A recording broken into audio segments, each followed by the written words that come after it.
nosotros es más que un honor a Víctor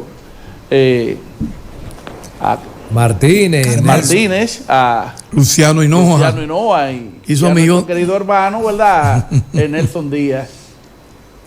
Buenas noches a esos tres excelentes panelistas que todas las noches informan al país y a la ciudad.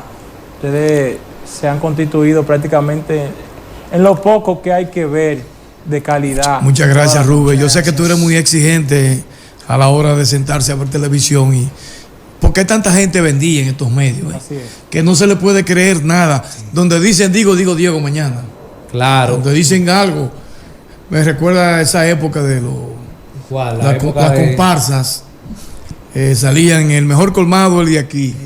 Pero si, cuando no daban nada, había problemas. ¿Cómo va el sistema judicial, Orlando y Roosevelt? ¿Cómo va? ¿Qué ustedes sienten? ¿Hay cambios? ¿Hemos avanzado en la justicia dominicana? Prácticamente han habido cambios de personal. Vamos a decirlo. Por ejemplo, a nivel del órgano encargado de la investigación, hoy contamos con creo que es la primera vez que en la República Dominicana se nombra una procuradora experta en la litigación. Eso, o sea, Jenny Berenice. Sí, Jenny Berenice, que es una persona conocedora del derecho, experta también en asuntos de investigación, y ahora mismo en la cúspide, donde nosotros tenemos mucha confianza, y esto lo decimos desde la posición de abogados, representantes de la Fundación Familia Sin Violencia, que llevamos el caso del niño, el prospecto pelotero asesinado por inyección de esteroides mutantes para uso veterinario. Sí. Este es un caso que lo lleva la magistrada Jenny, y que nosotros hemos manifestado de antes de su elección el apoyo directamente a la magistrada Jenny Berenice. Pero yo hablo en el aspecto general. ¿Cómo tú ves el sistema judicial, los actores, entiéndase, los funcionarios, como son fiscales, magistrados, que tienen que ver con tribunales, los mismos abogados que son los partes de lo que conforman el litigio, ¿verdad? ¿Cómo tú ves los usuarios? ¿Se le está dando servicio a la gente? ¿El sistema judicial le está dando servicio al pueblo? ¿Qué hay? Hay mucha decadencia. Hay mucha decadencia. El Poder Judicial tiene una gran tarea. Yo creo que deben de mandar para su casa. Oigan bien, señores, hay jueces que están desde la época en que eran los senadores que cogían los jueces. Sí, yo sé que es así. Óigalo bien. Jueces con una misión. Con más de 20 años ahí. Y 30 años. Con una misión que nosotros en derecho podemos decir, porque nosotros cuando hablamos de la realidad. Nosotros venimos aquí a ser filósofos del derecho. Incluso tenemos por norma que cuando subimos a los casos, no subimos con código penal, ni con código procesal penal, mandando un mensaje de que aquí, en su mayoría, no se respeta lo que establece el Código Procesal Penal, ni el Código Penal, ni tampoco se respeta lo que es la Constitución de la República. Nosotros, Nelson, lo decimos no en ánimo de criticar el sistema, ni los actores. Sí, porque ustedes son parte del sistema. A una mejoría, aspiramos a que tengamos lo mejor. ¿Quién se beneficia de ello? Todos. Sin embargo, en la ciudad de Santiago se ha tenido por norma que hay estos tipos de líneas. Si tú respondes a una línea jerárquica, tú no tienes problema, porque naturalmente lo que vas a hacer como servidor público es acatar lo que te digan. Sin embargo, en la justicia dominicana, específicamente en esta ciudad de Santiago, hemos podido verificar que se está dando se escuchan mucho los ruidos y se da poca atención al debido proceso. Saludamos la decisión del Consejo Nacional de la Magistratura en mandar a su casa a los 3 jueces que repostularon, que se intentaron repostular, y el Consejo Nacional de la Magistratura dijo no, ya, con sus garantías constitucionales, respetándole su debido proceso, se mandó a su casa. Lo mismo hay que hacer con todo el que no cumple el debido proceso. Y podemos tomar un punto de partida mañana, cuando se vaya a conocer la medida de coerción de los 11 miembros de la Policía Nacional, los cuales están siendo investigados por el caso de la Barranquita, donde el jefe de la investigación, el jefe de la persecución del Ministerio actuará Público, la justicia. Pero hay un caso que ustedes tienen una queja puntual, que tú comenzaste a decirlo, Aracena, tiene que ver con el del esteroide. Exacto. O sea, ¿le ha pasado algo a ustedes? ¿Han vivido alguna frustración? Sí, mira, llevamos un año esperando respuesta de ese proceso, tanto mi padre y yo, y ya lo que resta es, obviamente, la magistrada Jenny era la directora de persecución del Ministerio Público cuando le llegó el caso a sus manos, y en el transcurso del proceso, esta es ascendida a Procuradora General de la República. Todos sabemos las implicaciones que lleva un rango y el otro. Ahí entonces yo sé que deberían estar confeccionando el equipo de trabajo o posicionando a quién se va a designar. Sin embargo, el padre de ese niño, de ese menor, nos pregunta a diario qué va a pasar con su hijo, que en la crónica deportiva solamente dicen, pero aquí se sigue inyectando, se sigue inoculando los menores con sustancias no aptas para humanos, porque no han visto una consecuencia jurídica que se desprenda del acto per se que nosotros nos querellamos. Y en casos puntuales de la ciudad de Santiago, los tribunales se ha preocupado mucho, Nelson, el Poder Judicial, en climatizarle los salones a los jueces, en ponerle pantalla, en ponerle micrófono. Sin embargo, el primer elemento que hace falta es la vocación, responsabilidad, imparcialidad y compromiso solamente con la ley. Aquí no hace falta más nada, ni legislación. Creo que hace falta que veamos al pueblo con equidad, que cuando vayamos a juzgar al ciudadano, que de manera, como tenemos un caso, mi padre y yo, que lo grabamos, lo tenemos por ahí, que por un intento de robo de yuca en el 2020, se le dispuso 15 años a un ciudadano. Tentativa de robo de yuca. En la pandemia, muriendo de hambre, 6 muchachos, y le dispusieron 15 años de prisión por ese hecho. Y nosotros hoy nos quejamos de una mora judicial que es parcial. Y tú dirás, ¿cómo una mora parcial? Los abogados, en su 80% de los casos, hay una desatención en torno al movimiento de los procesos. Ahí se archivan los expedientes, tú sometes una apelación, tú sometes un recurso de revisión. Pero eso es negligencia de los jueces, vagancia, o el mismo sistema administrativo de los tribunales. ¿Qué es lo que está pasando? Mira, por lo que se puede observar, por ejemplo... Víctor Camelo, como es usuario del sistema judicial, como abogado, tal vez también pueda abundar al respecto. Claro. Pero adelante. Mira, por ejemplo, tú sometes un recurso de apelación. Yo particularmente, utilizo el recurso de apelación cuando ya no hay otro medio.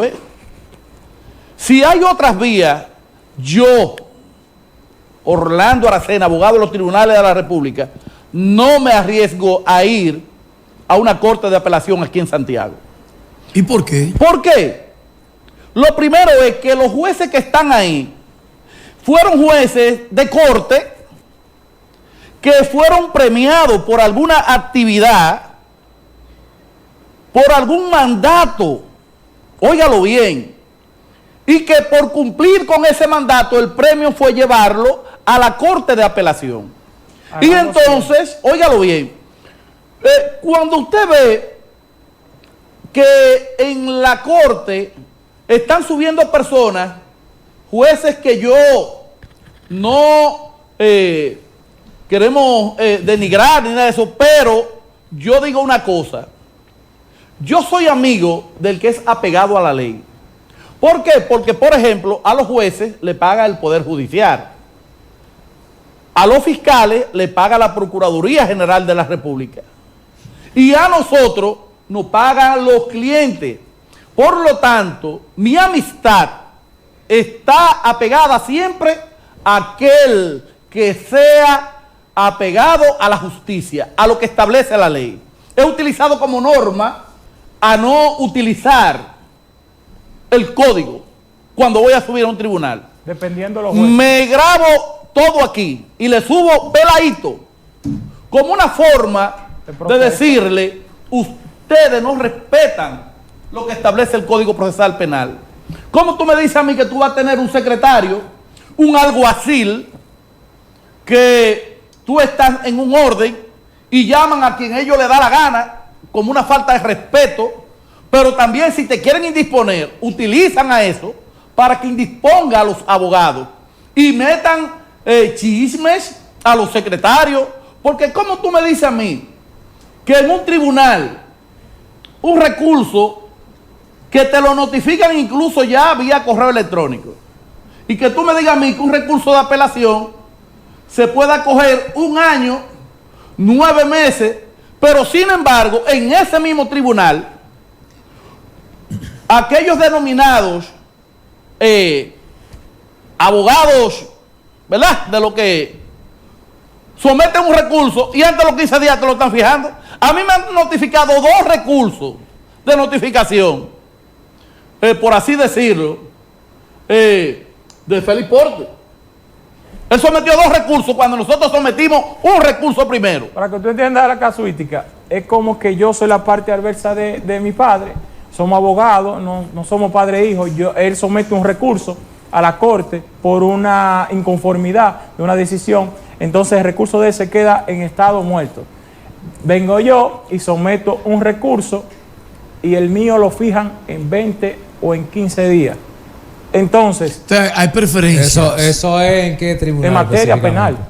Porque ustedes están hablando de cosas muy... Se da en el segundo tribunal colegiado y se está dando en el primer tribunal colegiado. Ahí están involucrados el despacho penal. Es el despacho penal que tiene que ver con eso. O sea, aquí no tiene que ver un tribunal porque los jueces regularmente... O sea, que no funciona el sorteo ahí ni nada de eso. No, ellos no funciona, al revés funciona. Porque el que lo sabe buscar lo logra y logra un tiempo menor. Yo quiero que aquí en esta misma tribuna, la familia del joven Justin, un jovencito que fue condenado, ahí escuché. Presentamos su señora madre.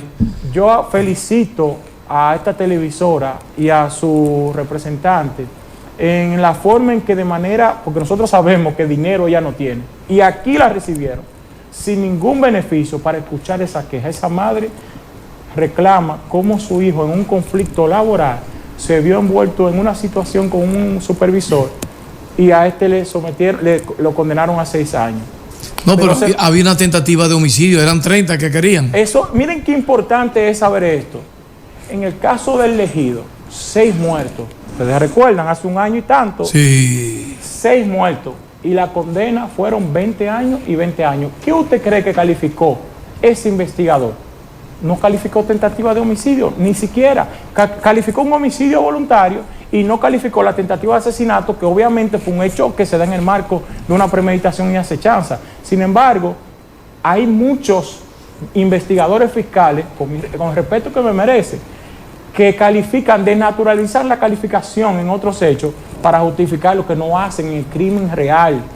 Y eso es grave. Y la magistrada Jenny debe tomar como referencia este programa para que le ponga ojo a Santiago y diga, vamos a ver, cuando vamos a caso bagatela se le pide lo máximo, pena de 30 años para una estocada, una riña entre delitos inferiores, delitos primarios. Pero cuando se trata de crimen organizado, sorpresa, cuando se habla de tiro, cuando se habla de enfrentamiento, de ajuste de cuentas, óyeme, son ministerios públicos, se le olvida el derecho penal del enemigo y se van al derecho penal de la amistad. O sea, auspiciando el sicariato.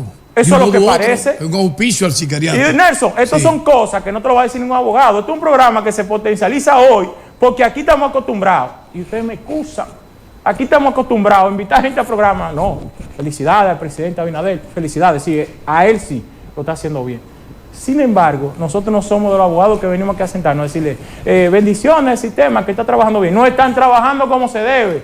No hay equidad. Ustedes Se quieren está decir la verdad, desnaturalizando lo su que hay, esencia. la realidad. Al que le guste o no le guste, pero de lo que nosotros vivimos de eso, y si nosotros nos preparamos para vivir de eso, nos hemos dedicado al estudio, óigalo bien, y tenemos una formación de lealtad, que es lo primero que debe de primar. Por lo menos ustedes han tenido la valentía, porque aquí hay muchos, sí. hay muchos que tiran la piedra y esconden la mano. O sea, miren, ellos hay un caso por ahí. Oigan, Nelson, ustedes van a tener que cubrir esto, ¿eh? ajá. Esto viene extendiendo y se pica. Esto pica y se extiende. Porque hay un casito por ahí de una familia poderosa que se ha dedicado a estar estafando personas con un inmueble ahí en los jardines. Esa estafa de 12 millones de pesos, óigalo bien. Esa persona están en un proceso de un cliente de nosotros que lo estafaron con 12 millones de pesos. Y se lo decimos porque vamos a solicitar el permiso a Interior y Policía. Al gobernador del Palacio de Justicia. Óigalo bien.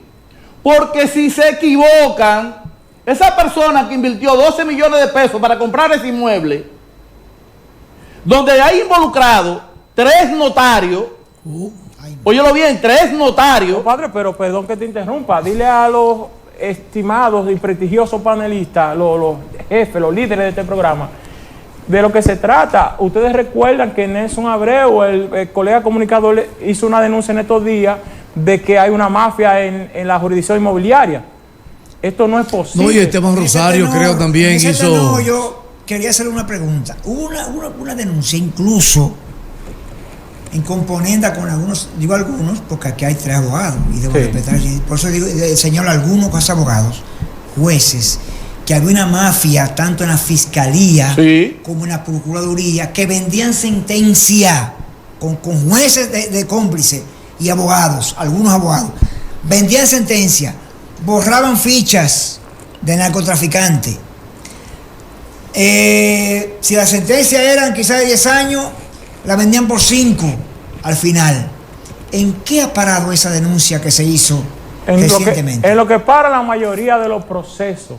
Sí. Aquí mira, la responsabilidad de los medios es tan importante en estos tiempos que ustedes tienen ese micrófono y ahorita escuchaba al colega Víctor Carmelo Martínez. Carmelo, de manera magistral, haciendo una exposición de un hallazgo que se hace en Puerto Rico y tú vas a escuchar pocos medios hablando de estas brechas que se dan y que posteriormente las autoridades tienen que poner ojo visor, porque a cualquier entidad lo burlan. Sin embargo, cuando un medio de comunicación hace una denuncia, se crea el reperpero. Sí. Las entidades, por ejemplo, ahora tenemos la ventaja que tenemos una Jenny Berenice que hasta la fecha ha mostrado tener compromiso social, un compromiso institucional que ante la denuncia lo mínimo que hace es poner en movimiento el brazo investigador. Entonces, la denuncia la hace Esteban Rosario de esa mafia y casualmente nos toca a mí y a mi padre, nos llega una gente allá en torno a una situación parecida. 12 millones de pesos invertidos en un inmueble que lo han vendido 3 veces, pero casualmente no hay la misma familia. No hay nadie detenido. Es una estafa. No hay nadie detenido y nosotros creemos que estamos bastante cerca de donde subyace el núcleo del problema. Porque yo puedo hacer de todo, yo puedo estafar, pero hay una autoridad y hay una ley que prevé acciones en mi contra por mi accionar. Entonces, ¿qué está haciendo esa autoridad fiscal de ese departamento particular que yo sigo estafando y no me pasa nada? Pero si Nelson, si Ruth Aracena o si Carmelo o cualquiera de los panelistas cruzan un semáforo en rojo y un motorista, o cruzaron y un motorista levantando lo chocó, van presos. Mira, a mí me gusta... Vamos a la pausa. Sí. Está muy interesante el conversatorio, pero por lo interesante vamos a extender la entrevista, pero vamos a la publicidad. Regresamos en breve. Jonás Rolling. Acaba de salir un nuevo código penal. Oye bien, que se va a aplicar un año. 74-25, donde ya las penas y los ilícitos son más amplios. Sí. Las penas van a... Pero los jueces dicen que hay poco margen para la interpretación de una condena. Para ayudar pena. Eso se va a hacer para cuando le toque a uno de cuello y corbata. ahí va a haber una... no, porque es que eso hay que interpretarlo, pero a los hijos de Machepa, señores, le estoy diciendo, yo no subo con código. Sépanlo, yo no subo con código. ¿Por qué? Porque no respetan el código. Ese código penal. Mire, cuando yo veo que un juez, una fiscalía, presenta, esa es su labor, no estoy en contra de la fiscalía, porque sin ustedes nosotros no comemos. Si ustedes no cometen, no hacen su labor, nosotros no comemos. Óyelo bien. Pero cuando tú me dices a mí, oye bien, que un juez te presentan 15 y 20 pruebas y un juez te dice a ti, tiene 10 minutos para concluir. Mire, no me falte respeto, porque yo no lo subimos con código. Diciéndole, yo sé que tú no respetas este código, yo sé que por eso tú lo vas a hacer. Pero no crea que uno es un estúpido o es un desconocedor del derecho. El hacerse el tonto muchas veces no es que tú eres desconocedor del derecho. Mire, yo estoy yendo a ese caso, estamos yendo José y yo al de la estafa de los 12 millones de pesos. Y yo me quedo ahí tranquilito, escuchándolo, ellos diciéndole, ustedes tienen que buscar esto, tienen que buscar lo otro. O sea, y los fiscales sentados. Ahí. O sea, yo tuve que hacer las notificaciones, ir a cada lugar donde vivían cada uno de los imputados, tirarle fotos, porque supuestamente nadie sabía dónde vivía. Aquí en Santiago. Óigalo bien. Y fui y le tiramos la foto de cada uno que se notificó, para que sepan que sabemos dónde viven los imputados. Otros que estaban en Estados Unidos vinieron, porque se lo dijimos a los familiares, siquiera que no vengan, porque se piden en extradición. Y ahora mismo, como está la justicia de Estados Unidos, el que lo pidan, usted hace hasta una solicitud a la embajada americana. Por eso, para que citen una persona que está en acto delictivo. Y no cree usted que esa persona le va a ir bien, ahora mismo, como está Estados Unidos, que no quiere delincuente allá.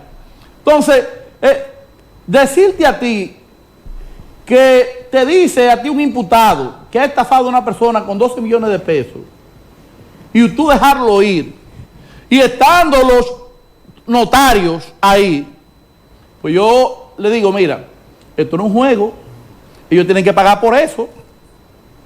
No es de que no, porque no, son 12 millones de pesos. Y desde que pasa de 1,000 pesos, usted como notario, usted tiene que ver lo que usted está firmando.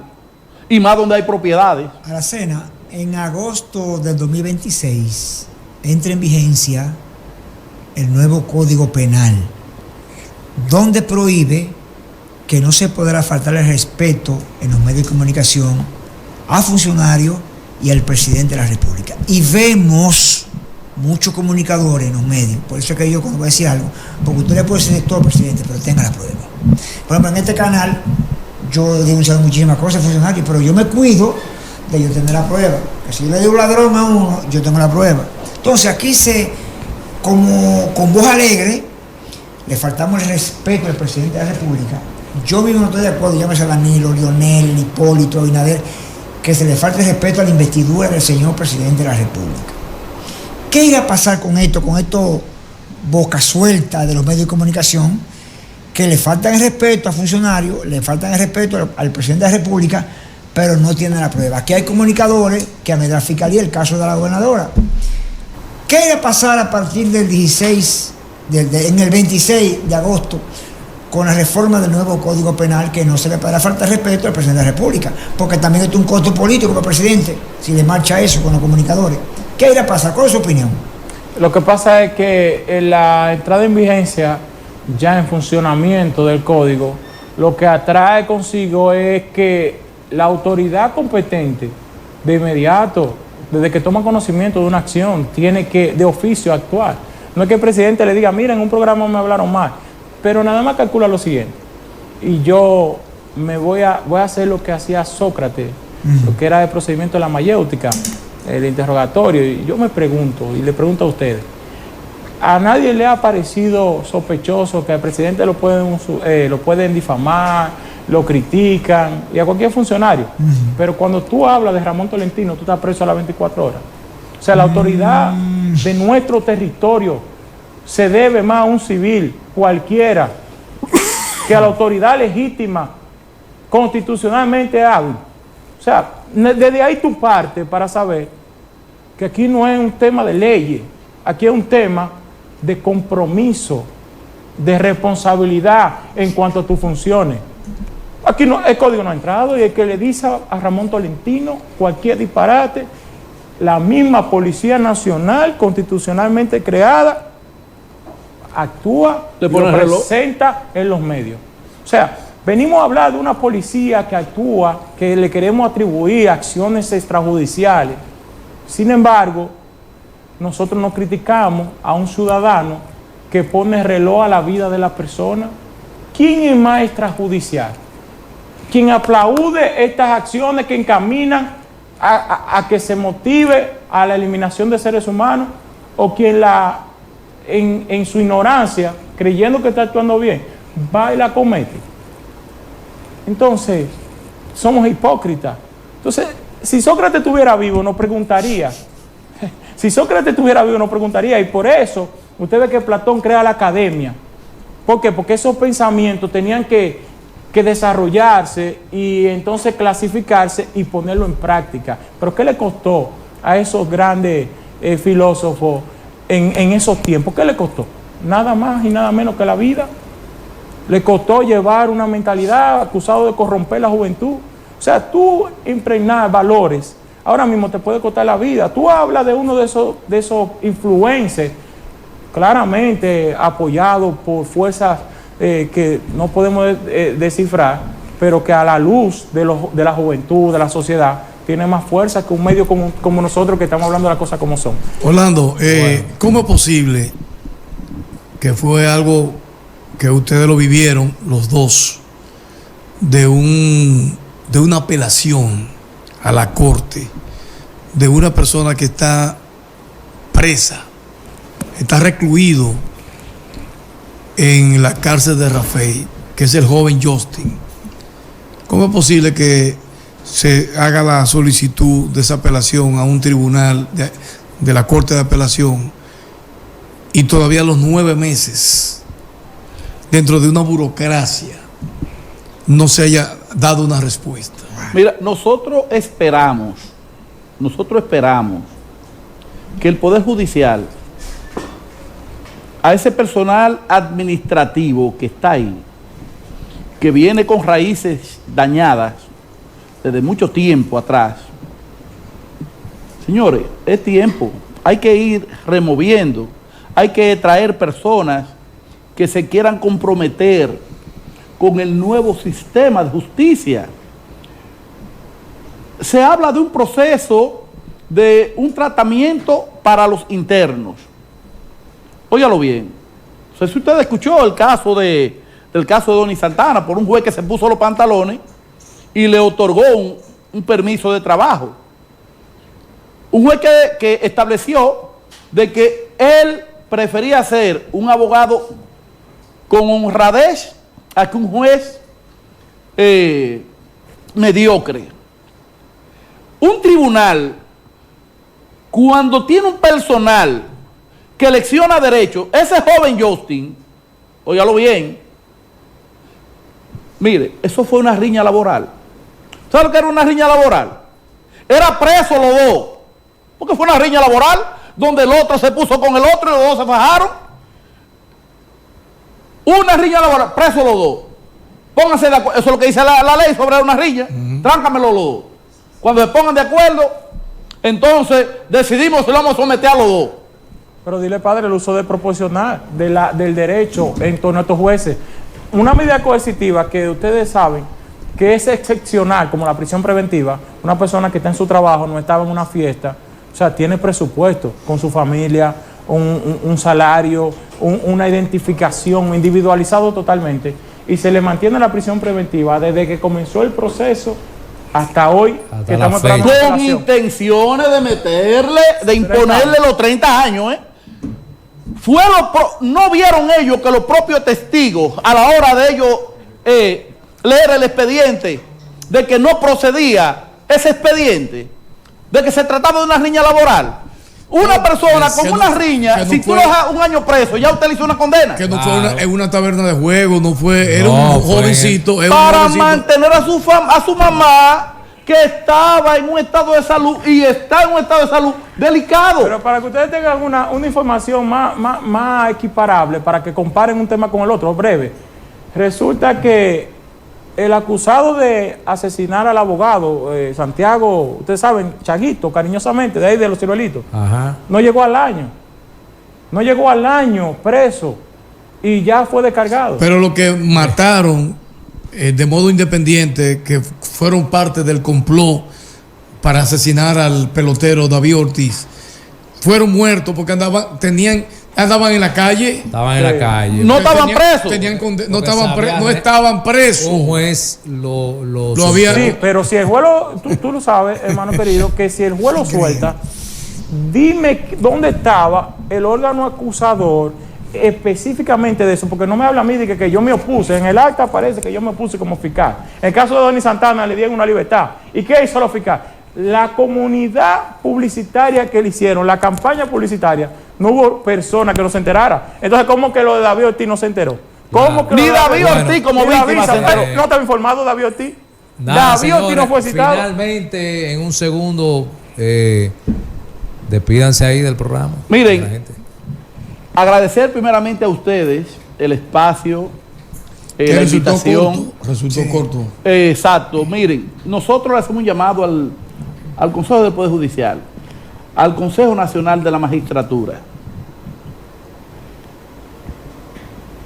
No es posible que jueces, y voy a decirle, como me pidieron aquí que diera nombre, ¿cómo es posible que un juez como Araujo, que fue trasladado de Puerto Plata, señores, por acciones incorrectas, y lo premian trayéndolo aquí a Santiago, y esa persona viene aquí con sus frustraciones, y oiga dónde lo designan? Después de hacer muchísimas barbarie de entre él y la esposa, darle prisión a todo el que le da la gana ahí, porque entonces vea cómo es.